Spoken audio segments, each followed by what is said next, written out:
So today we have two heroines, Judith and Esther. Now the book of Judith, it is not clear whether it was originally written in Hebrew or in Greek, because the oldest existing version is the Septuagint, the Latin version. And this Latin version might either be a translation from Hebrew or from Greek. The extant Hebrew language versions, that means what we find now available in the Hebrew language, whether they are identical to the Greek or in the shorter Hebrew version, date only to the Middle Ages. That means we do not have now present in our midst versions that were old, that trace back to the era before Christ. And the Hebrew versions place the events in the Hellenistic period when the Maccabee brothers battered the Seleucid monarchs. So that was the 2nd century BC to 1st century BC, a very trying period in the history of the Jews. Interestingly, the book uses anachronistic references. The meaning anachronistic means it doesn't match the date, such as Nebuchadnezzar, and say that he is the king of Assyria who reigns in Nineveh. All these are kind of misplacements of persons and time. Now, the book of Judith was not considered authoritative by any Jewish group. It is most likely that the original version was in Greek, and the Hebrew is a later translation. Now, how about the Christian canonicity? The word canonicity means being accepted formally by the church as part of the inspired scriptures. Now, Jerome was the one who produced the Latin translation. And when he did that, he counted Judith among the Apocrypha. The word Apocrypha means as if inspired by God, but not really. As opposed to another term called deuterocanonical, meaning that it was accepted at the second instance. But Jerome changed his mind later. In his later writings, he quoted Judith as scripture and said that his previous view was merely reflecting the view of the Jews, because Judith was not accepted as part of the Jewish canon, the accepted inspired books. In his prologue to Judith, he claimed that the book of Judith was found by the Nicene Council to have been counted among the number of sacred scriptures. It means officially since the Nicene Council. And other influential fathers of the church, including Augustine, Ambrose, Hilary of Poitiers, considered Judith as part of the Old Testament literature. But it was only eventually defined as canonical official recognition by the Catholic Church in 1546 in the Council of Trent. As for the Protestants, they do not accept Judith as part of the canon of the Bible. They would say that it is only an apocrypha. And the reason because Protestants, they accept the Old Testament only those books that are found in the Jewish canon. Now, so if you compare what is known as the Catholic version of the Bible today and the Protestant version of the Bible, you realize that the Catholic version, we have 7 extra books known as the Deuterocanonical books. Deutero means second, canonical, second canon. It means it's a judgment after a second consideration. And the 7 Deuterocanonical books are Tobit, Judith, Wisdom, Sirach, Baruch, and 1st and 2nd Maccabees. Now, as we say, the Protestants, they base their decision on the Jewish canon, and the Jews rejected these 7 books as canonical because they could not find extant Hebrew versions of the era. Like, for example, Judith, although they have a Middle Age translation, or whether translation or original, but it's only available from the Middle Age. They couldn't find a version that is older. And the Jews only accepted those books that were written in Hebrew as canonical. But we know that during that 2nd century period, when the whole Palestine was influenced by the Greek culture, in fact, most people of that time, they wrote, if they did write, they wrote in Greek. So if there is any available books from that period, it's not surprising that you find them, the original version being Greek. But anyway, the Jews rejected those books that they could not find in the Hebrew original. So for you to easily remember what are these 7 books, you use the first letter T, J, W, S, B, and M. I have a sentence for you to remember. The Jews were so basically misguided.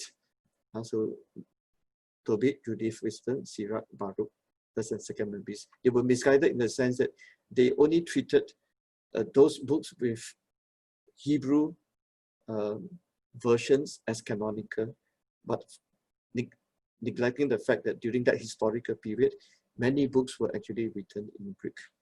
Okay, now back to Judith. Very straightforward, the story of Judith. It is supposed to be situated in the historical period when Nebuchadnezzar reigns over Assyrians in Nineveh.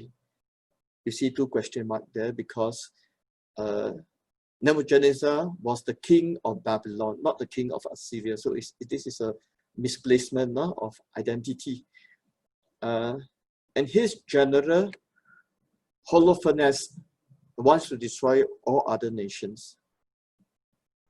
And his mighty army reaches Bactulia, a small Jewish village. So when the army came, the people there, they wanted to surrender.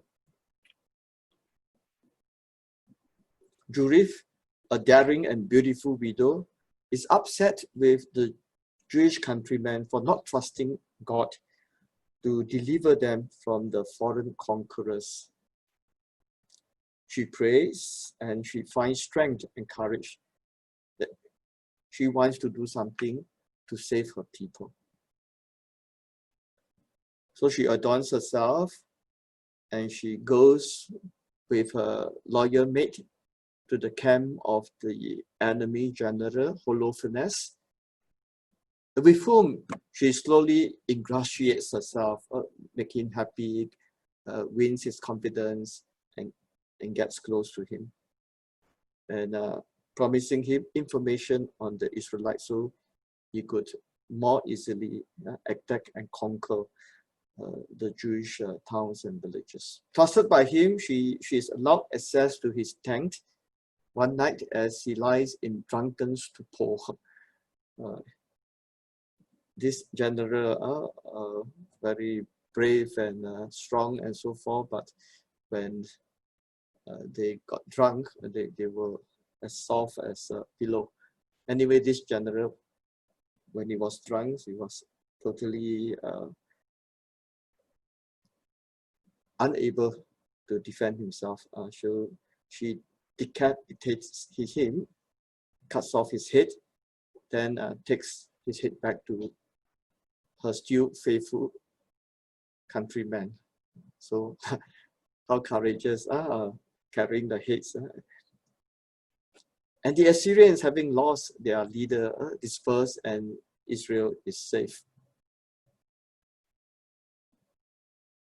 So basically, that is the story, very direct. And the way it is being presented in the book is divided in two parts of about equal length. Chapter 1 to 7 describe the rise of the evil king Nebuchadnezzar and his general Holofernes. And it is concluded as Holofernes' worldwide campaign converged at the mountain pass where Judith's village, Bethulia, is located. Then the second part, chapter 8 to 16, introduced Judith and depict her heroic actions to save her people. All these chapters emphasize her strength of character and the eventual beheading of the evil general. When you refer to the paintings, pictures, you always see more or less this portrait of Judith with the sword and the head of the general. So in this whole story, of course, Judith is the main protagonist, the heroine of the book, the daughter of Merari, a Semite and widow of a certain man, Manasseh. She uses a charm to become intimate friend of Holofernes and finally beheads him, allowing Israel to counterattack the Assyrians. And then you have the villain, Holofernes. He is a devout army general, and he wants to see him exalted in all lands. And he's given that authority, the power, the task to destroy all the enemies. And of course, Judith's courage and charm wins favor with him, and she got the occasion to slaughter him. And Nebuchadnezzar is said to be the king of Nineveh and Assyria. He's so proud that he wants to affirm his strength as a sort of divine power. And Holofernes, his commanding general, is ordered to take revenge on those who refuse to ally themselves with him. We mentioned at the beginning that there is this misplace of identity and locations and country and so forth. And then we have Achio, an Ammonite king at Nebuchadnezzar's court.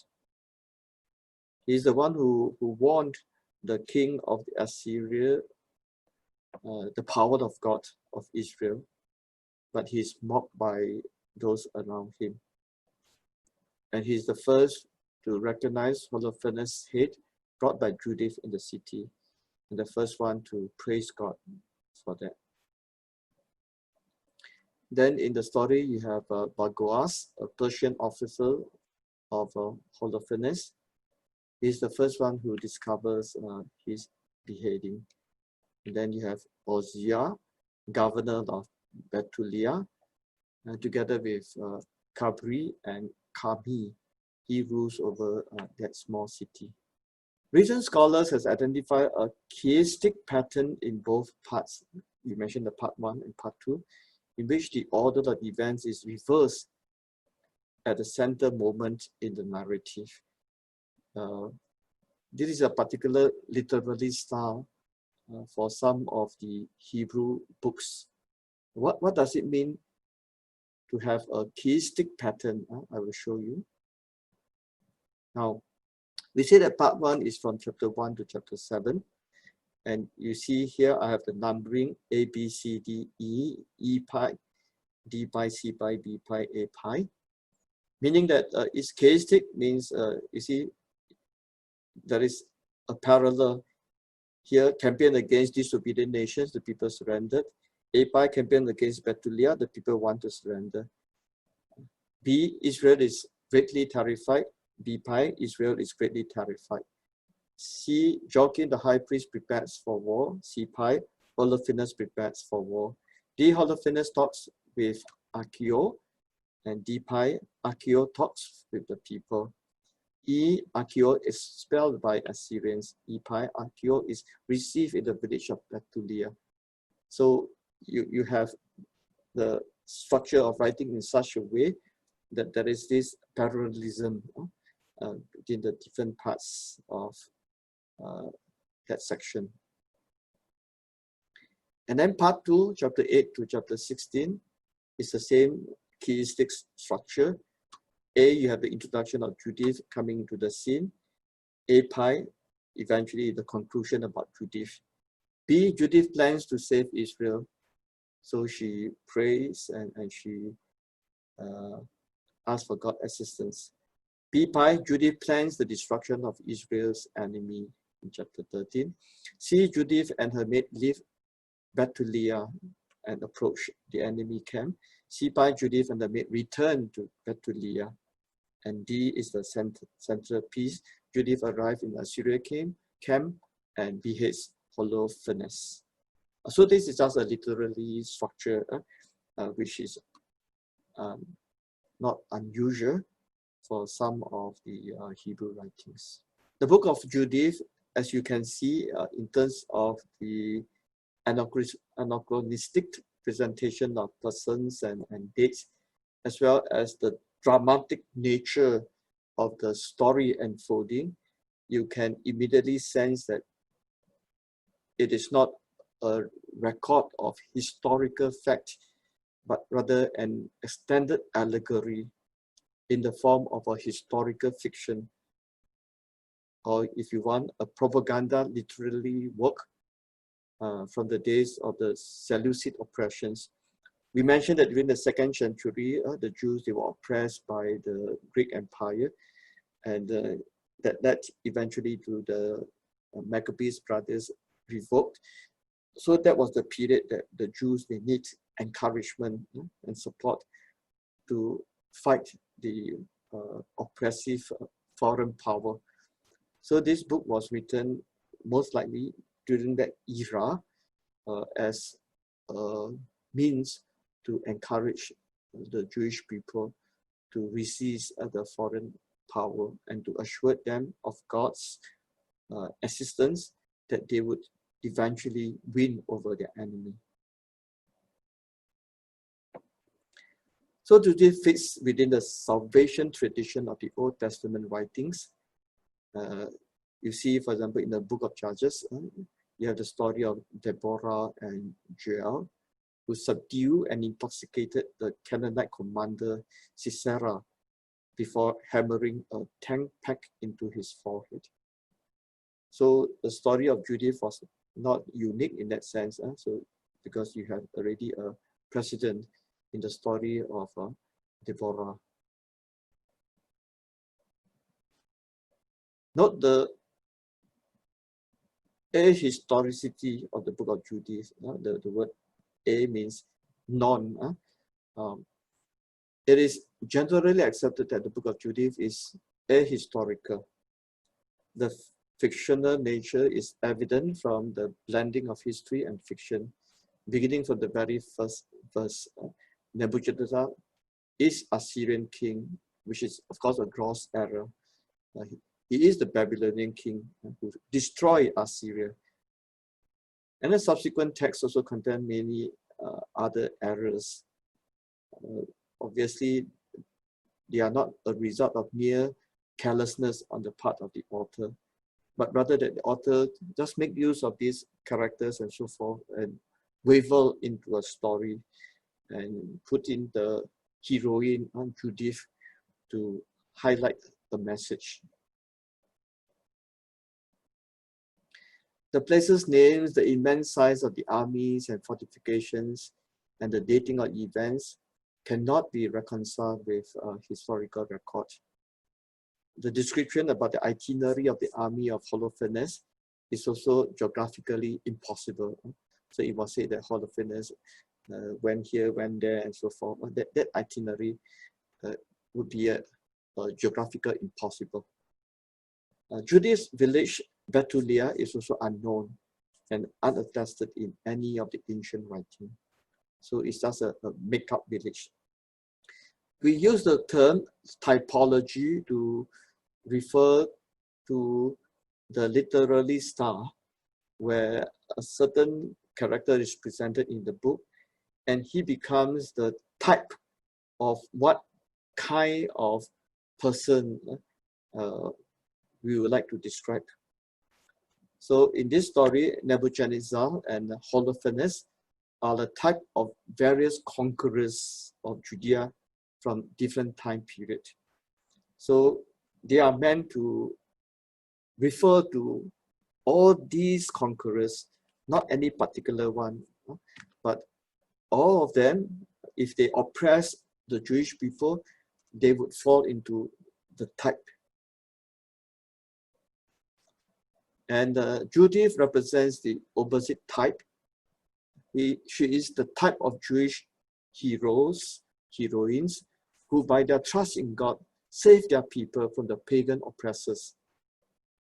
Her beheading of Holofernes can be paralleled with David's killing of Goliath, Jael's killing of Sisera, and Esther's defeating of Haman, which we will talk about later. And in later days, of course, the Catholic Church, we have accepted the book of Judith as part of the canon of the scriptures. And Judith is often subsequently in the Middle Ages as an allegorical figure who personified the church and many of virtues that the church highlights: humility, justice, fortitude, chastity, as opposed to the vices represented by those of Holofernes: pride, tyranny, decadence, lust. So we'll move on quickly to another character, Esther. If you have any questions at the end, you can post. The background: Esther in the story is presented as the cousin of Mordecai, who was a member of the Jewish community in exile in Persia. Persia is today's Iran. She is said to be of the tribe of Benjamin, who had been taken from Jerusalem into captivity. We know that historically, the Jews, they were exiled a number of times, including the most famous one, of course, the exile to Babylon. And then you have the famous poem by the river of Babylon, we weep and cry, and so forth. And the orphaned daughter of Abihail. And then we have another protagonist, King Ahasuerus. He's said to be the king of Persia. And celebrating the 3rd year of his reign, he gets, of course, dining and so forth, and gets drunk. And when he's half drunk, he orders his queen, Vashti, to appear before him to display her beauty, show off her beauties to the guests, perhaps to ask her to dance or whatever. But when she refuses to appear, he has her banished. And after that, he seeks a new queen. So many young girls were selected and brought in, and they are kept in the chambers of the imperial concubines in the citadel of Susa under the authority of the eunuch Hegai. Of course, this happened to all the ancient dynasties, no? whenever the king wants some concubines or whatever, they just order the officers to go everywhere to pick up beautiful girls and send them to the chambers of the imperial concubines, train them and so forth. Not all of them will eventually have the chance to meet the king. You may watch a lot of Chinese dramas, and there's infighting among the concubines, how they try to find ways to win favor with the king and so forth. And that occurred also in Middle Ages, in the Middle Eastern countries like Babylon and all these places. Anyway, Esther was one of those beauties who were selected, and she, of course, with the advice of the cousin Mordecai, plots her way to get close to the king. And eventually, upon the king's orders, she is taken to the palace, and the eunuch prepares her to meet the king. So she prepares herself, put on perfume, makeup, and all that, so that she can entice the king. Meanwhile, the cousin Mordecai learns of an assassination plot by these two men, Bigtan and Teres, to kill King Ahasuerus. So he informs Esther and asks Esther to inform the king. And in that way, the king is safe.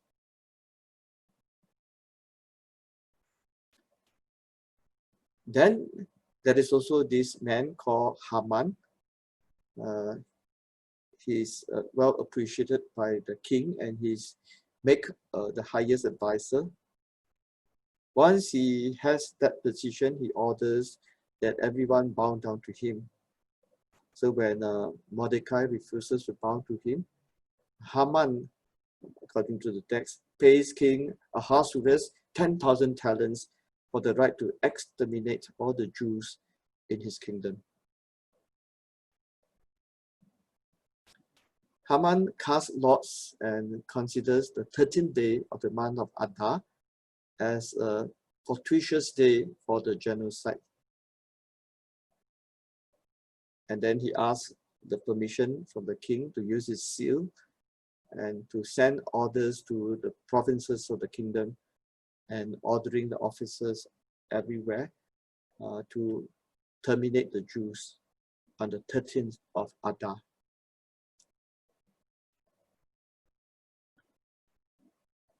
This news gets to Esther, and Mordecai advised her that she disclosed her own identity, that she is a Jewish woman, and asked her to seek the king's repeal of that order. Meanwhile, Esther asked her whole community to pray and to fast for 3 days before she goes to see the king.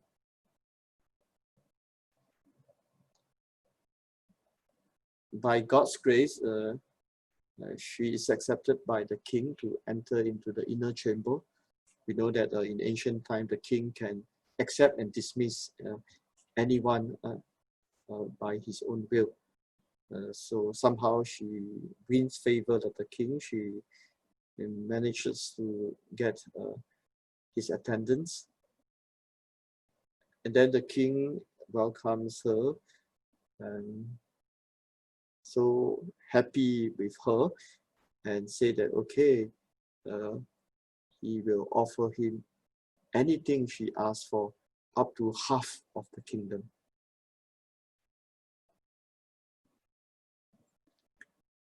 Esther said, okay, I would like to give a banquet to your excellencies, and during the meal, I will tell you what I want. So during the banquet, the king repeats his offer again. Hey, remember I offer you half my kingdom, and anything as you want, even up to half the kingdom. What would you like to? And then Esther said, okay, let me have another meal with you tomorrow, and I will tell you what I desire. And meanwhile, Haman, the evil advisor of the king, builds a gallows upon which to hang Mordecai. So he's waiting for the day, the 13th of the month of Adar. And then he goes to the palace in the middle of the night to wait for the earliest moment he can see the king and get the permission to hang Mordecai. So in his plot, he thinks that he would be able to meet the king in a short time and to reveal to the king his intention to kill Mordecai because he's accused of disobeying the orders of the king and so forth. Now, but what happened is that evening the king is unable to sleep, so he asks for some records of the kingdom to be read to him. And then the book miraculously opens to the page that writes about the story of Mordecai's great service to the kingdom.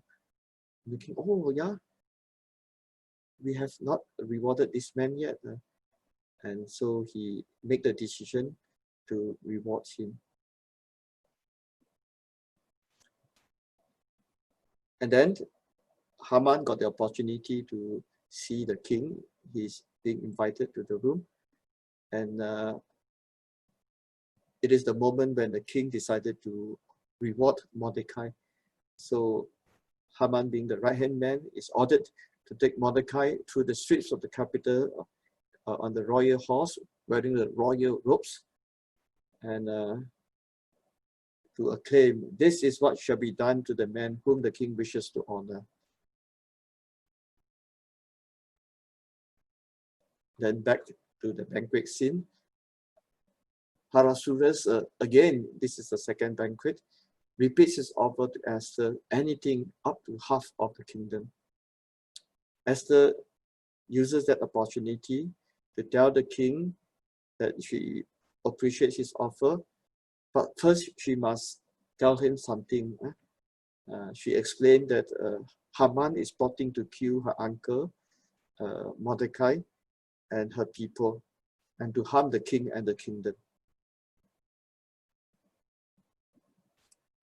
The king takes the word of Esther and orders Haman to be removed from his sight.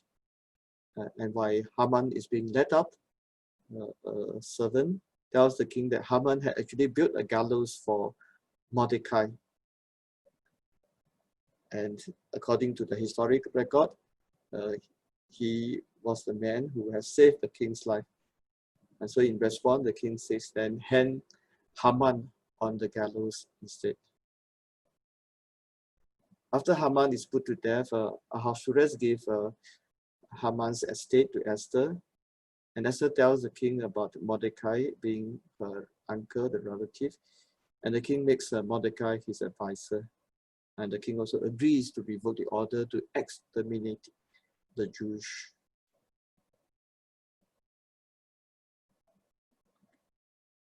Then on the 13th day of Adar, the day where Haman is supposed to execute Mordecai and also terminate all the Jews, it became the reverse. The Jews struck down their enemies, thousands of them. And on the 14th day of the Adar is celebrated with exchanging foodstuff and feasting. And in the main city, Susa, the Jewish are given another day to kill their oppressors. And then they rest and celebrate on the 15th day of Adar, again exchanging foodstuffs and feasting as well.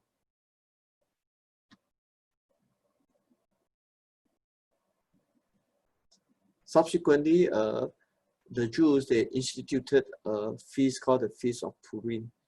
It's an annual feast in memory of their deliverance on the 13th of Adar, based on this book of Esther.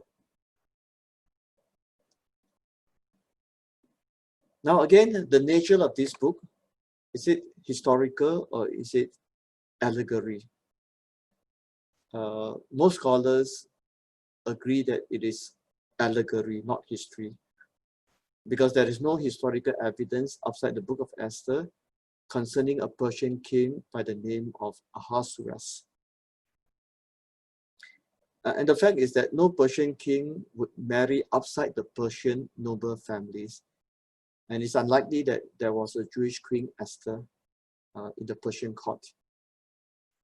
In any case, the historical Persian king in the supposed era is Xerxes, and his queen is Amestri, not Vashti, the one that he disposes, nor Esther. And also the exciting twist of events described fit the characteristics of fiction. So most scholars agree that the book of Esther is an extended allegory, not history. And it is used to provide an explanation of the origin of the Feast of Purim. However, many Jews take this book as a historical account, especially the Persian Jews, because they needed something to boost their identity and their position. Persia is present Iran.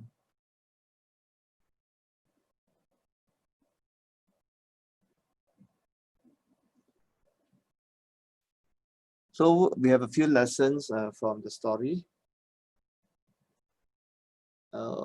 Is the beauty put to good use in the story? Well, it's debatable. Even if it were just a fiction, King Ahasuerus' self-seeking, lustful, and foolish behaviors are certainly not to be emulated. And no righteous woman should desire to be his queen. But Esther plotted to become the queen for only one reason, to save her people.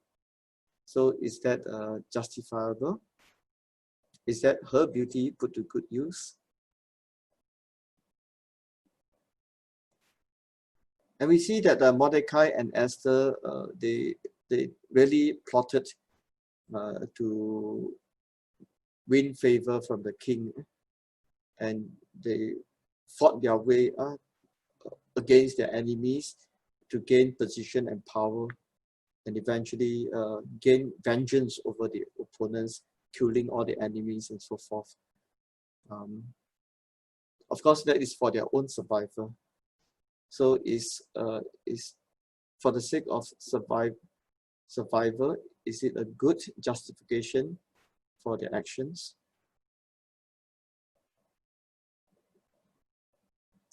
We will make further remarks subsequently. Anyway, modern day Persian Jews call themselves Esther's children, and there is a building venerated as being the tomb of Esther and Mordecai, located in the Iranian city.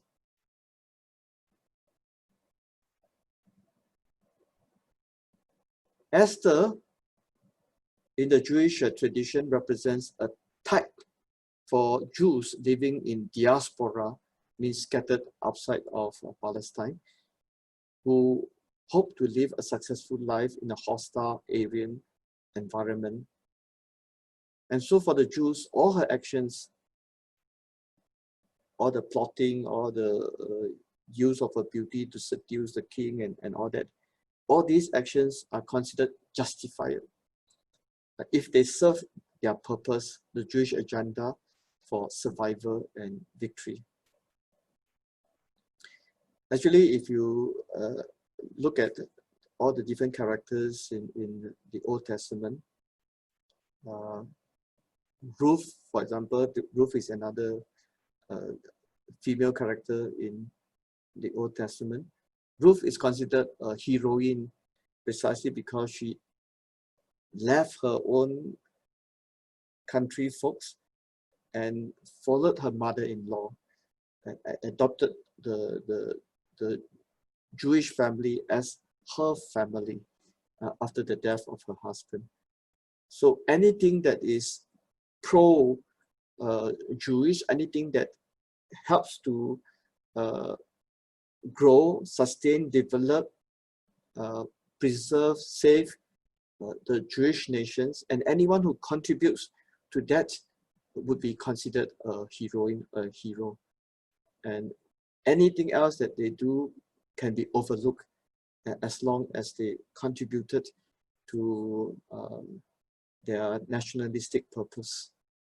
That is one key characteristics in the way many of the Old Testament books praise a certain person. A person is considered a hero, a heroine. Person is considered worthy of praise. One of the most important criteria is whether that person has contributed to the survival and the prosperity of the Jewish nation. Anyway, here the story of Esther has become a rhetoric model for the oppressed turned victorious. In subsequent discourses, it is used to shape the discourse of marginalized people, such as the Jews, the women, the migrants, in overcoming those who have power over them. Now, we have seen that both the story of Judith and Esther, they are allegory, not real historical expositions. They are meant to convey a certain message for the uplifting of the Jewish people, their culture and their faith. And for us, these two books are relevant to us in the sense that they provide us some model of faith. So the relevancy is the relevancy of faith to us, not the detailed contents, not all the plots and actions that we want to imitate. What is relevant to us is the faith of the people. The story expresses Mordecai and Esther trust in the power of God when they experience hardships and persecutions. God is proclaimed as the sovereign Lord who reigns over all. And this is the lesson for us, even for Christians today, that during difficult times, we must continue to put our trust and confidence in God. And of course, in our own experience also, there is always evil people and evil environment that go against God. But we trust that with God, we can conquer over sin and evil. Darkness and evil will not defeat us because God is the one who holds the final victory. And if we are with God, we too will win that victory. Okay, so I have presented these two heroines, Judith and Esther.